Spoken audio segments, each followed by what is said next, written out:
السلام عليكم يا شباب. النهارده ان شاء الله ميعادنا مع ليسون 2 في يونت 2، وهو اخر ليسون في اليونت، وبيتكلم عن حاجه اسمها linear equations.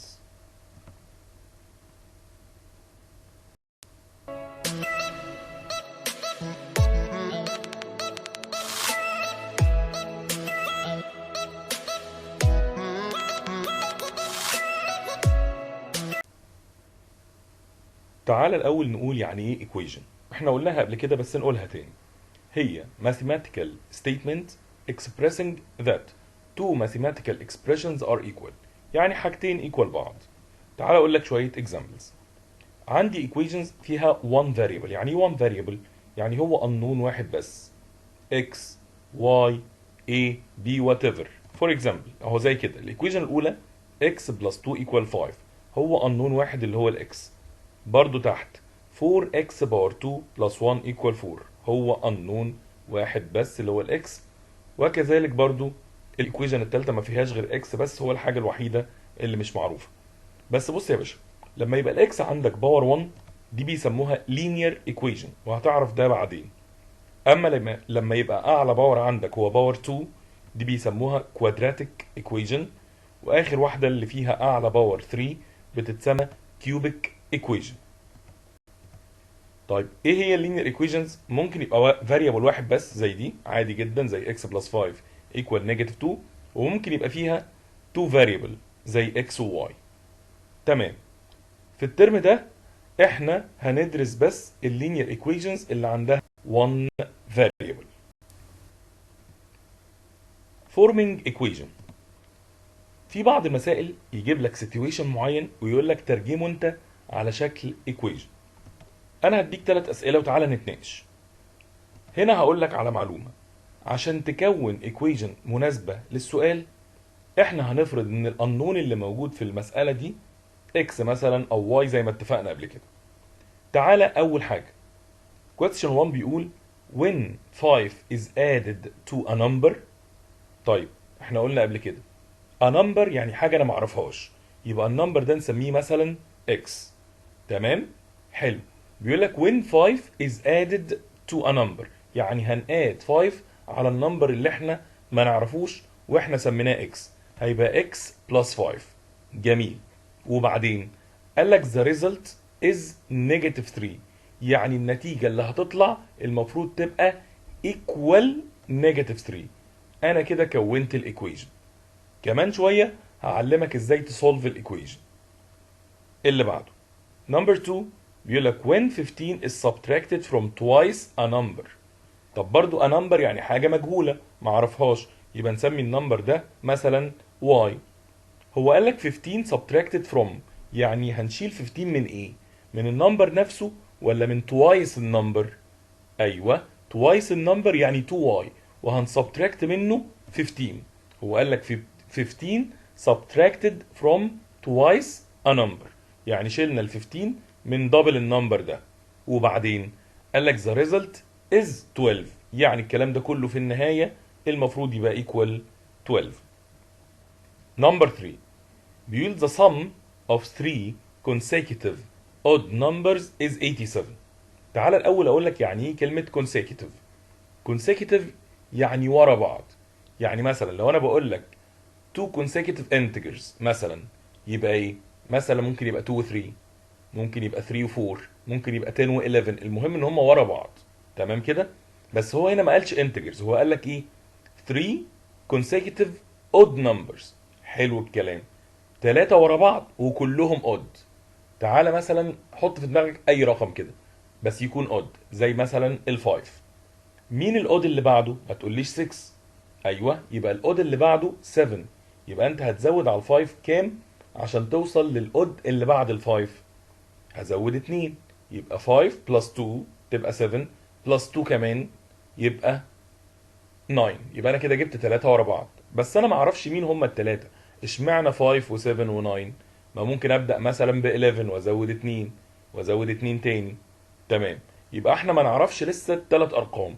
هنفرض ان الاولاني اكس، يبقى اللي بعديه الاود اللي بعديه. خلي بالك انا عايز الاود مش النكست انتجر. طب عشان اجيب الاود اللي بعد رقم معين هزود له واحد ولا اتنين؟ ايوه برافو عليك، هزود اتنين عشان اجيب الاود اللي بعده. يبقى النمبر التاني هيبقى x بلس 2. طب انت ليه عملت بلس؟ هو بيقول the sum of the three consecutive odd numbers. في واحد كمان بقى عايز اجيب التالت، هو قال 3 مش 2.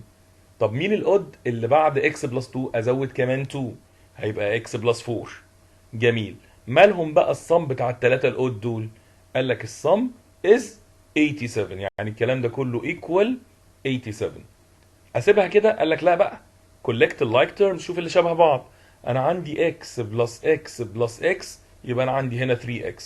وبعد كده الابسوليوت تيرم اللي من غير x خالص 2 بلس 4، الكلام ده equal 6، بوزيتيف 6.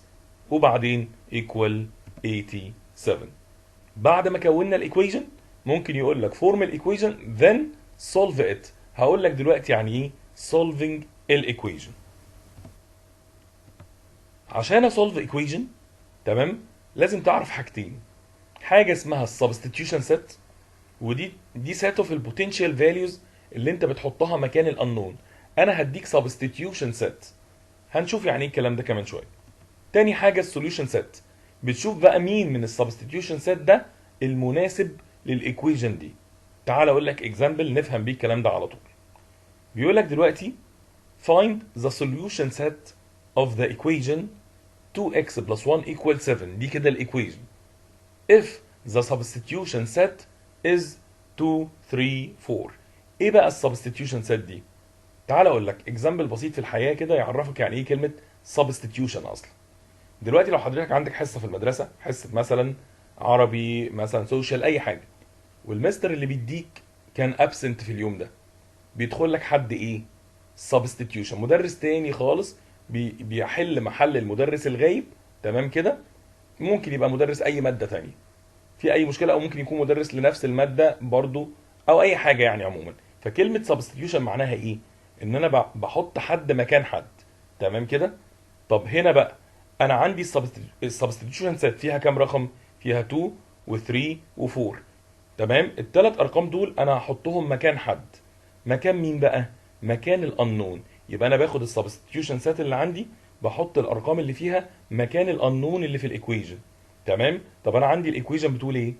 2x بلس 1 equal 7. حلو.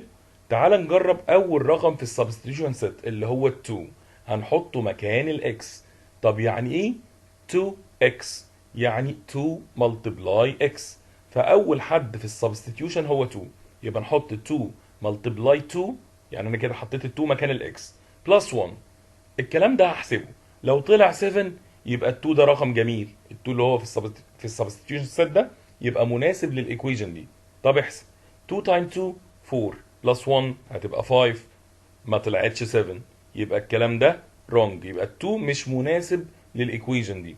طيب تعالى نخش على النمبر التاني في السبستيتيوشن سيت اللي هو 3، هنحط برضو مكان الاكس، فهتبقى 2 multiply 3 بلس 1.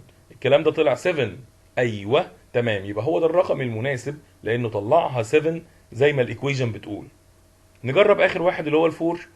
2 times 4 plus 1، الكلام ده هيطلع 9 not equal 7، يبقى ده برضو wrong. يبقى مين النمبر المناسب في السبستيتيوشن سيت اللي عندي؟ ايوه هو 3، وهو ده بقى اللي هكتبه جوه السوليوشن سيت. يبقى السوليوشن سيت بتاعت الايكويجن دي اللي احنا بنعوض عنها او بنرمز لها بالرمز S دوت اس، اختصار سوليوشن سيت، يعني النمبر المناسب للاكس. فمين المناسب للاكس هنا؟ هو 3، بنكتبها في سيت يبقى سيت 3. اكزامبل كمان عشان تفهم معنى السبستيتيوشن سيت. بيقول لك find the solution set of the equation 2x plus 1 equal 5 if the substitution set negative 1 negative 2 0 3. يبقى انا عندي 4 substitution، هحط النيجاتيف 1 مره مكان الاكس، والنيجاتيف 2 مره مكان الاكس، والزيرو مره مكان الاكس، وال3 مره مكان الاكس، اللي هيطلع لي equal 5. يبقى هو ده السوليوشن سيت. تعال نجرب اول واحد.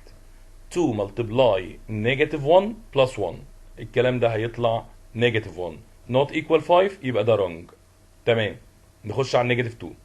2 multiply negative 2 plus 1 هيطلع negative 3، برضه not equal 5، يبقى ده برضه wrong. نجرب الزيرو. 2 times 0 plus 1 هتطلع 0 plus 1 يعني 1. الكلام ده برضو not equal 5 يبقى برضو wrong.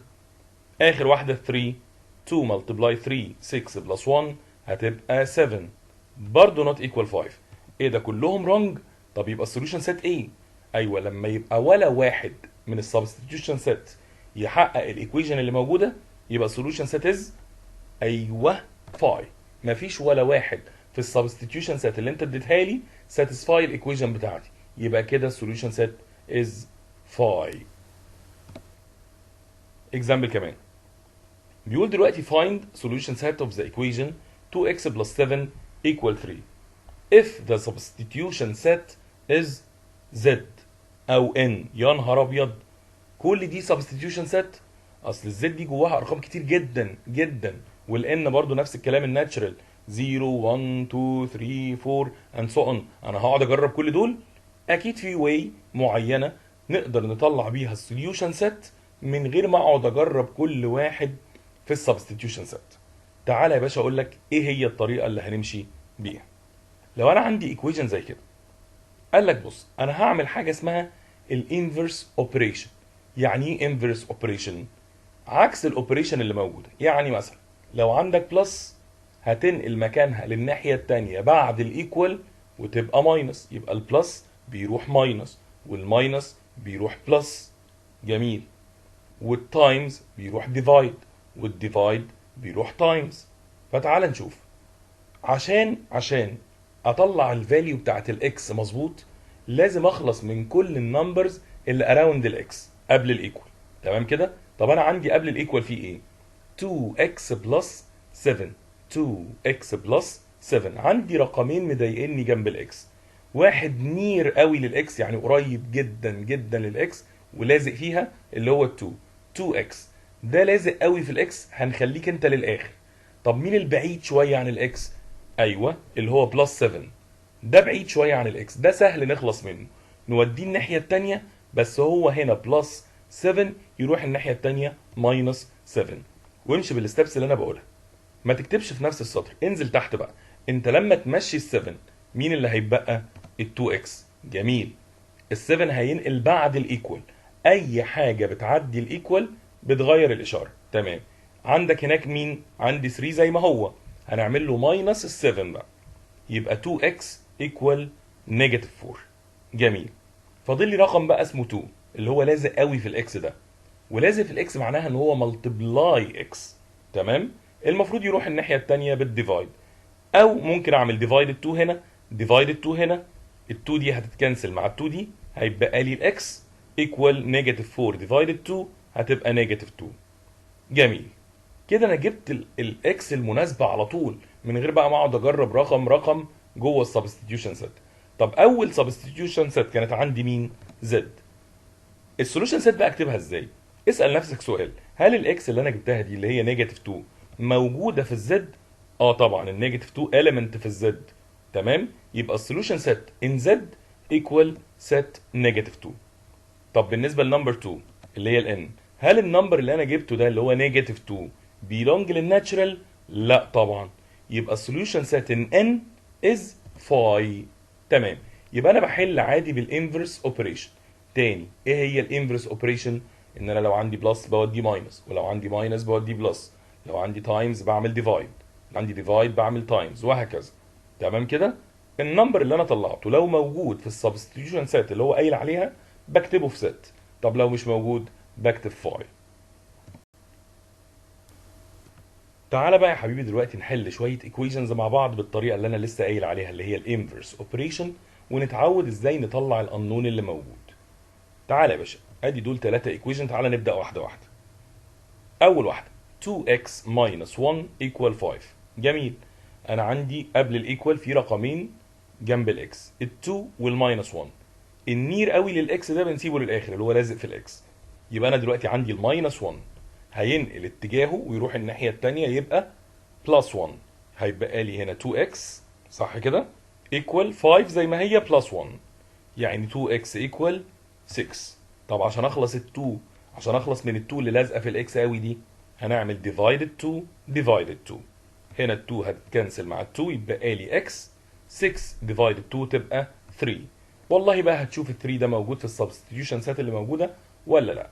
قايل لك ان زد تمام، ان ان تمام، ان كيو تمام، كل ده موجود. حلو قوي. طب اللي بعدها لتر بي. انا عندي الايكويشن بتقول 3 ملتبلاي براكت. ايوه، لما اشوف 3 لازقه في براكت يبقى هي معناها ملتبلاي البراكت. يبقى اول حاجه تعملها تعمل ديستريبيوت لل 3 على البراكت. يلا 3 ملتبلاي واي هتبقى 3 واي بلس 3 ملتبلاي 2 هتبقى 6. الكلام ده كله ايكوال 21. نفس اللي عملناه من شويه هنعمله دلوقتي. هاخد البلس 6 اوديها الناحيه الثانيه تبقى ماينس 6. يبقى لي هنا 3y equal 21 minus 6 يعني 3y equal 15. عشان اخلص من ال 3 اللي لازقه في الواي قوي دي هنعمل divided 3 هنا divided 3 هنا. يبقى هنا الواي تتبقى equal 15 divided 3 equals 5. سي. ركز قوي بقى في السؤال اللي هو سي ده. انا عندي variable واحد، يعني هو unknown واحد اللي هو الاكس. تمام كده. واحد يقول لي ده مكتوب مرتين يبقى ده 2، لا هو اكس يبقى هو variable واحد بس. امتى نقول two variables؟ لو في two letters different، يعني مثلا x و y. تمام. انما هنا هو variable واحد. طب انا اتصرف ازاي يا مستر لما الاقي عندي في اكسات قبل الايكوال واكسات بعد الايكوال؟ اتصرف ازاي؟ ركز معايا في اللي انا هقوله ده عشان تفهم كويس. انا بالنسبه لي اول ستيب بعملها لما بلاقي اكس هنا واكس هنا بنزل الايكوال اول حاجه، الايكوال في النص. تمام كده. وبعدين هنلم الاكسات كلها في ناحيه واحده، يعني الاكس اللي على اليمين تيجي ناحيه الشمال تعدي الايكوال او تعدي البحر يعني وتيجي الناحيه الثانيه. جميل. طب قبل الايكوال كان عندي كام اكس؟ كان عندي 3 اكس. هيجي من الناحيه الثانيه ضيف اسمه اكس، بس هو هناك كان اسمه بوزيتيف اكس، يبقى لما ينقل هنا يبقى اسمه نيجاتيف اكس. جميل جميل. نروح بقى الناحيه الثانيه نرمي الارقام الفري اوف اكس اللي هي ما فيهاش اكس خالص. اوريدي ناحيه اليمين عندي بوزيتيف 12. تمام كده. طب بالنسبه يا مستر للنيجاتيف 4 اللي كان قبل الايكوال، ايوه هينقل بعد الايكوال بس هيبقى اسمه بلس 4. بلس 4. جميل. تعال بقى للايكوال. انا عندي 3x ماينس 1x. ايوه x دي معناها 1x، يبقى انا عندي 3x ماينس 1x. الكلام ده هيبقى 2x. الناحيه الثانيه 12 بلس 4 هتبقى 16. وبعدين عشان اخلص بقى من ال2 اللي جنب الاكس يبقى divided 2 divided 2 هتبقى الاكس equal 8. اللي بعده برضو نفس الفكره. 2a minus 2 equal 7 minus a. انا شايف a ناحيه الشمال و a ناحيه اليمين، يبقى اول ستيب ابدا بيها احط الايكوال فين؟ في النص. تمام كده. تمام. تعالى قبل الايكوال عندنا 2a، هنجيب من هناك الضيف اللي اسمه نيجاتيف a. ايوه بس لما يعدي مش هيبقى اسمه نيجاتيف a، هيبقى اسمه بوزيتيف a. تمام. طب والناحيه الثانيه ناخد الارقام بقى اللي من غير a. اوريدي ناحيه اليمين عندي 7، هنودي له بقى ماينس 2 الناحيه الثانيه. طالما نقل الايكوال عدى الايكوال يغير على طول يبقى اسمه بلس 2. تعالى بقى قبل الايكوال 2a بلس 1a. 2a بلس 1a هتبقى 3a. بعد الايكوال 7 بلس 2 تبقى 9. وعشان اجيب الاي لوحده يبقى divided 3 هنا divided 3 هنا هتبقى الاي equal 3. نشوف اي. بيقول دلوقتي b بلس 3 equal 2 لازق في براكت. ايوه يبقى اول حاجه اعملها distribute 2 على البراكت، يعني نسيب الليفت هاند سايد دلوقتي اللي هو ناحيه الشمال ونروح ناحيه اليمين نعمل distribution لل2. 2 تايمز b هتبقى 2b. 2 ملتبلاي نيجاتيف 5 هتبقى نيجاتيف 10. طب يا مستر انا هنا في بي وهنا في بي، يبقى نحط الايكوال في النص. ناحيه الشمال عندنا بي، هيجي لها من هناك ال 2 بي هتبقى ماينس 2 بي. هي هناك كانت بوزيتيف 2 بي تدخل تبقى ماينس 2 بي. طب الناحيه الثانيه عندك مين اوريدي ناحيه اليمين الرقم اللي من غير بي؟ 10 ولا نيجاتيف 10؟ ايوه باشارته مظبوط. الجنب الثاني عندنا نيجاتيف 10. هيجي له بقى الضيف اللي كان اسمه بلس 3 قبل الايكوال هينقل الناحيه الثانيه يبقى نيجاتيف 3. جميل. قبل الايكوال 1b minus 2b. 1 minus 2 تبقى نيجاتيف 1b، يعني ممكن نكتبها نيجاتيف v على طول. والناحية التانية نيجاتيف 10 minus 3 هتبقى نيجاتيف 13. طب اعمل ايه لما الاقي نيجاتيف v؟ خلي بالك هي نيجاتيف b معناها نيجاتيف 1b. طب النيجاتيف 1b معناها ايه؟ معناها نيجاتيف 1 ملتبلاي b. يبقى انا لما احب اخلص من النيجاتيف 1 اللي جنب البي هوديه الناحيه الثانيه بالديفايد، لانه نيجاتيف 1 ملتبلاي بي يبقى نودي النيجاتيف 1 بالديفايد، فهتطلع نيجاتيف 13 ديفايدد نيجاتيف 1 يبقى البي ايكوال 13. او بمعنى اصح لو لقيت نيجاتيف هنا ونيجاتيف هنا شيلهم مع بعض. تمام. اخر واحده 2 minus 7x equal 16. هنا بقى مفيش غير x واحده، يعني مفيش x هنا واكس هناك. خلاص يبقى ننقل اللي جنب الاكس اللي مضايقني، الارقام اللي مضايقاني اراوند الاكس ننقلها الناحيه الثانيه. طب انقل مين؟ ال2 الاول ولا النيجاتيف 7 الاول؟ ايوه، اللي لازق في الاكس سيبه للاخر، اللي هو نيجاتيف 7x. يعني هنسيب النيجاتيف 7 دلوقتي خالص. يبقى هناخد ال2 نمشيها الناحيه الثانيه، هيبقى لك هنا ايه؟ نيجاتيف 7x. لما ال2 يروح بالايه؟ يروح بالماينس طبعا، لان هو هنا معناه 2 معناها بوزيتيف 2، يبقى لما تعدي الايكوال تبقى 16 ماينس 2 مش بلس 2. تمام. سيب هنا نيجاتيف 7 اكس زي ما هي، 16 ماينس 2 ايكوال 14. طب عشان اخلص من النيجاتيف 7 اللي جنب الاكس اوديها بلس ولا اوديها ديفايد؟ ايوه برافو عليك، طالما نيجاتيف 7 تايمز الاكس يبقى نعمل ديفايدد نيجاتيف 7 وديفايدد نيجاتيف 7. هنا هتطلع لي الاكس ايكوال 14 ديفايدد نيجاتيف 7 تبقى نيجاتيف 2. استكمالا لسولفنج الايكويشن، هنا بيقول لك find in Q the solution set of each of the following. يعني الكيو هي المفروض تبقى السبستيتيوشن سيت بتاعتك. اكيد مش هقعد اجرب كل الراشونال نمبرز. تمام، يبقى انا هحل بالطريقه اللي انا قلتها. اول سؤال، عندي 2 لازقه في براكت، اعمل ايه؟ ايوه تعالى نعمل ديستريبيوشن. 2 تايمز x هتبقى 2x، 2 تايم نيجاتيف 3 هتبقى نيجاتيف 6 ايكوال 8. وبعد كده هاخد النيجاتيف 6 اوديها الناحيه الثانيه بلس 6، يبقى لي هنا 2x ايكوال 8 بلس 6 يعني 2x ايكوال 14 ديفايدد 2 ديفايدد 2 يبقى الاكس ايكوال 7. طيب هل ال 7 ده بيلونج للكيو؟ طبعا بيلونج للكيو، يبقى السوليوشن سيت كيو ايكوال 7. اللي بعده تعالى برضو نعمل ديستريبيوت هنا لل2، هتبقى 2x بلس 6. جميل. والناحية التانية نعمل برضو ديستريبيوت لل 3. 3 تايمز 1 هتبقى 3. 3 تايمز نيجاتيف x هتبقى نيجاتيف 3x. ايه ده يا مستر، ده في x هنا واكس هناك، يبقى نحط الايكوال في النص، نسيب الاكس اللي على الشمال على حالها وعلى وضعها.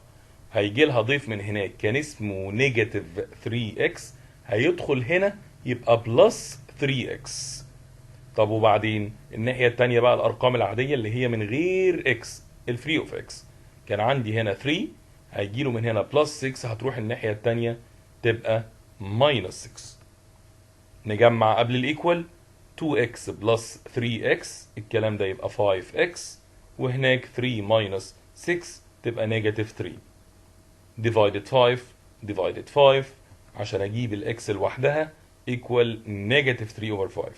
هل نيجاتيف 3 over 5 belong للكيو؟ أكيد طبعا، الفراكشن طبعا ده أساس الكيو طبعا، يبقى solution set in Q is negative 3 over 5. تعال بقى نرجع للإكزامبلز اللي أنت بتكون فيها الإيكويجن الأول وبعد كده بتحلها. بص يا حبيبي، هنا بيقول two natural numbers one of them is 3 times the other. تعال نقف لحظة هنا، بيكلمك هنا عن رقمين، واحد منهم تريبل التاني. دايما أول نمبر ممكن نسميه x. طب السكند نمبر بقى، هو بيقولك إنه قده 3 مرات، فلو حضرتك سميت الأولاني x يبقى التاني 3x. جميل جدا جميل. طيب بيقولك if the sum of them is 16. قالك لو the sum بتاع التو نمبرز دول 16، يعني ايه السم؟ يعني البلس بتاعهم، يعني x بلس 3x المفروض يطلع 16. جمع الاكس كده 1x plus 3x الكلام ده يطلع 4x equal 16. وبعد كده divided 4 يبقى طلع الاكس بكام؟ ب 4. تمام كده. يبقى الفيرست نمبر اللي هو الاكس طلع 4. يبقى السكند نمبر اللي هو 3x يبقى 3 ملتبلاي 4 هيبقى 12. يبقى انت كده جبت الرقمين. عايز تتأكد فعلا ال 12 قد ال 4 3 مرات، ولو عملت لهم بلس هيطلع 16. اللي بعده 3 natural consecutive odd numbers. انا قلت لك في اول الحصة يعني ايه consecutive، يعني ورا بعض. وقلت لك كمان لما يقول لك odd او even على فكرة الفرق ما بين اي رقمين odd ورا بعض 2. يبقى انا لو سميت الفيرست نمبر x يبقى السكند نمبر ما تقوليش x بلس 1، لا هو اكبر منه ب2 عشان odd يبقى اكبر منه ب2. ولو قال لك even على فكرة هيبقى برضو بلس 2. تمام كده. امال امتى اعمل بلس 1 x و x بلس 1؟ لو قال لك 3 consecutive integers يعني 3 ارقام ورا بعض من غير ما يقول even ولا odd. انما لو قال even او odd الفرق ما بين اي اتنين even واي اتنين odd 2. دايما من even عشان اوصل للايفن اللي بعده هعمل بلس 2، من odd عشان اوصل للاود اللي بعده برضه هعمل بلس 2. نرجع تاني لسؤالنا. لما يقول لك 3 consecutive odd لو سمينا الاولاني x يبقى اللي بعده x بلس 2. طب هو قال 2 ولا 3؟ قال 3. يبقى التالت هنزود كمان 2 يبقى x بلس 4. جميل. هو هنا بيقول ايه؟ الصم بتاعهم كلهم 27 يعني x بلس x بلس 2 بلس x بلس 4 الكلام ده كله ايكوال 27. جمع الاكس كده x بلس x بلس x هيبقى 3x و2 بلس 4 هتبقى بلس 6 الكلام ده كله ايكوال 27. هنودي ال 6 هناك بالماينس هنسيب 3x ونودي البوزيتيف 6 تبقى ماينس 6 يبقى 27 ماينس 6 الكلام ده يطلع 21. بعد كده ديفايدد 3 عشان اجيب الاكس هتطلع 7. وده بالنسبه لي الفيرست نمبر. يبقى الفيرست نمبر دلوقتي اللي هو الاكس طلع 7. يبقى السكند نمبر ايوه x بلس 2 هيبقى 7 بلس 2 equal 9. يبقى التالت x بلس 4 اللي هي 7 بلس 4 يطلع 11. فعلا التلات ارقام دول كلهم odd وورا بعض برضو. تمام كده. عشان تتأكد اكتر هو بيقول ان الصم 27. اعمل 7 بلس 9 بلس 11 هتطلع برضو 27. يبقى انت الحل بتاعك مظبوط 100%. السؤال اللي بعد كده بيقول rectangle with length equal twice the width. استنى لحظة. اللينس twice الويدث يعني كده مين الأكبر؟ اللينس. طيب نسمي الصغير اكس يبقى ده الحل الأفضل يعني. فمين هنا الأصغر؟ الويدث. نسمي الويدث اكس يبقى اللينس الدبل بتاعه أو توايس بتاعه يبقى 2x. جميل. قال لك إيه بقى؟ البريمتر 24 ده الجيفن. طيب هو البريمتر بتاع الريكتانجل المفروض إيه؟ أيوه لينس بلس ويدث تايمز 2 الكلام ده كله equal 24. هنشيل اللينس ونحط 2x هنشيل الويدث ونحط x يبقى 2x بلس x all multiply 2 equal 24. طيب جوه البراكت اقدر اجمع ايوه 2x بلس 1x الكلام ده يبقى 3x وفي تايمز 2 بره equal 24. 3x multiply 2 الكلام ده هيبقى 6x equal 24 divided 6 يبقى الاكس ايكوال 4. يبقى انا كده وصلت للاكس اللي هو مين؟ ايوه اللي هو الويدث. يبقى الويدث اللي هو الاكس ايكوال 4. طب اللينس 2x هتبقى ايكوال 8. يعني الويدث اللي هو الاكس طلع 4 اما اللينس اللي هو دبل الويدث هيطلع 8. هو كان عايز ايه؟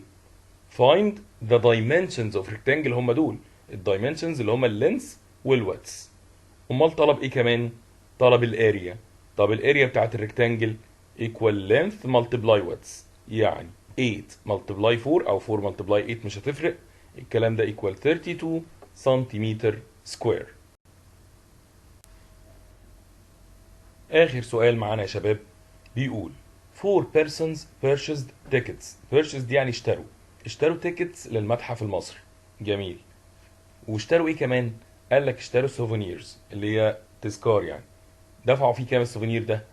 500 pounds. تمام كده؟ قال لك if the total cost is 620 pounds، ده كل اللي دفعوه اللي هو التيكتس والسوفونير. write the equation expressing this situation. عايز الاول اكتب الايكويشن، تمام، اللي بتعبر عن الموقف ده، وبعد كده what is the price of one ticket. تعالى يا باشا، هو معنى كده ان سعر التيكت الواحده مش معروف. هنفرض ان البرايس بتاع التيكت اللي هو عايزه اكس. جميل. طب هي الناس دي اشترت كام تيكت؟ ايوه 4، لانه هو قال لك في الاول 4 persons. تمام كده، هم دول اللي اشتروا التيكتس. طب هل سعر التيكت الواحده انت عارفه؟ لا، فسميناه اكس. تمام، يبقى البرايس بتاع الفور تيكتس مع بعض كام؟ ايوه 4 اكس بالظبط كده. لو سعر التيكت الواحده اكس يبقى سعر الفور تيكتس 4 اكس. جميل. طب هي الناس دي دفعت التيكتس بس ولا دفعت برضو السوفونيرز؟ ايوه، هم دفعوا 4 اكس بلس ال 500 سوفونير. قال لك بقى ان التوتال كوست بتاع الكلام ده كله ايكوال 620. جميل جدا. انت كده كونت الايكويشن. طب لو عايز اجيب البرايس بتاع الوان تيكت، سولف الايكويشن بقى، يعني هات الفاليو اوف اكس. انا عندي 4 اكس بلس 500 ايكوال 620. جميل. هنودي مين الاول؟ ايوه البلس 500. هتروح الناحيه الثانيه تبقى ماينس 500. جميل. يبقى 4x equal 120، وبعد كده divided 4 تطلع الاكس equal 30 pounds. يبقى كده سعر التيكت الواحدة 30 pounds. لغاية هنا يا شباب يبقى احنا خلصنا يونت 2 كلها. تمام، ان شاء الله السيشن اللي جاية هندخل في الجيومتري على طول. تابعني عشان تفهم كويس. ربنا يوفقكم يا شباب، والسلام عليكم ورحمة الله وبركاته.